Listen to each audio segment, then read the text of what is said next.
इस क्वेश्चंस को आप देखिए। इस क्वेश्चंस में ये कह रहा है कि -4 is a roots of the quadratic equation this. इस क्वाड्रेटिक इक्वेशंस का एक रूट आपको -4 है।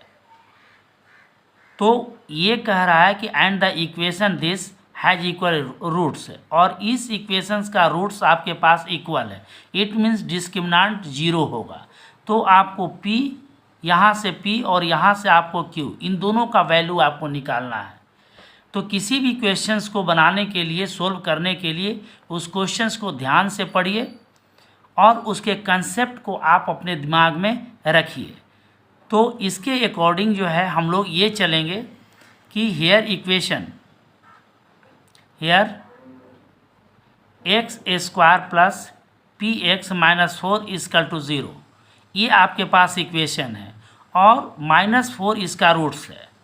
ठीक है, तो यहाँ पर आप लिखिए -4 is a root of this equation, तो इट मीन्स -4 इस इक्वेशन को सेटिस्फाई करेगा। तो सेटिस्फाई करेगा तो आप यहाँ पर लिखिए नाउ -4 के वैल्यू को x के जगह पर पुट कीजिए। -4 का square plus p into -4 equal to 0। इसको सिंपली जो है हम लोग सोल्व करेंगे तो ये 16 आएगा, माइनस यहाँ से 4p आएगा, -4 इक्वल टू 0।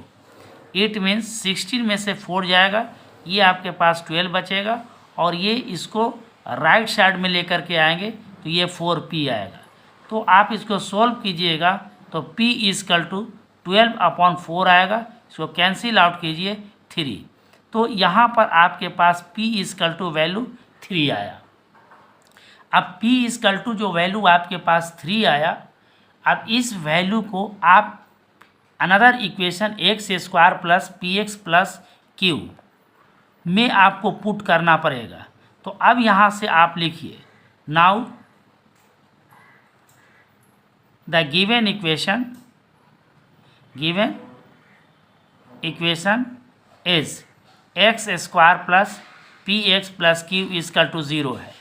अब यहाँ पर पुट p इक्वल टू 3 आप इस इक्वेशन में पुट कीजिए तो ये इक्वेशन आपको कन्वर्ट हो जाएगा इस फॉर्म में px² प्लस ये 3x plus q equal to 0।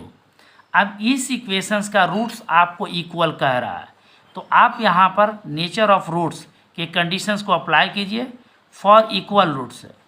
तो हम लोग यहाँ पर लिखते हैं फॉर इक्वल रूट्स के अकॉर्डिंग d इक्वल टू 0 होगा। It means b² minus 4ac equal to 0।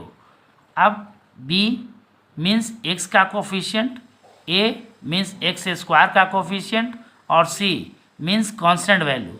इन सारे वैल्यू को यहाँ पर आप यूज़ कीजिए। तो आपका ये आप ये लिखिएगा कि ये 3 का square -4 into 1 into q equal to 0। It means 9 minus ये 4q हो जाएगा इक्वल टू 0। आप इसको सिंपली फिर सोल्व कीजिएगा तो ये आपके पास 4q इक्वल टू 9 आएगा। इसलिए आप लिख सकते हैं ये q इक्वल टू 9/4। तो इस प्रॉब्लम को सोल्व करने के बाद आपके पास जो रिक्वायर्ड वैल्यू आया p इक्वल टू 3 और ये q इक्वल टू 9/4। तो ये आपके पास इस क्वेश्चंस का सॉल्यूशंस है और इस सॉल्यूशंस को ध्यान में रखिए और इसी अप्रोच के थ्रू आप आगे बढ़िए। क्वेश्चन आसान हो जाएगा, क्वेश्चन इजी हो जाएगा। आप ऐसे सवाल को आसानी से सोल्व कर सकते हैं। Thank you.